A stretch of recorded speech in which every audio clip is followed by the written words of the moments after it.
Is a 65-inch TV too heavy to be mounted? There you go.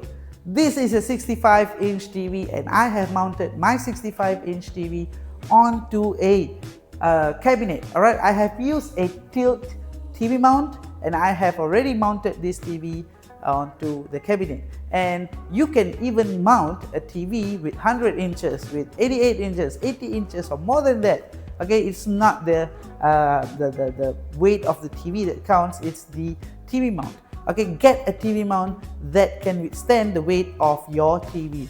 We have TV mounts that can withstand the weight of a 100-inch TV, not a problem to mount your TV. It's whether you want to mount your TV onto the wall or onto the concrete, the cabinet or wherever you want. Alright, so remember, it's not the weight of the TV, but it's whether you want to mount your TV onto the wall or cabinet or anywhere else.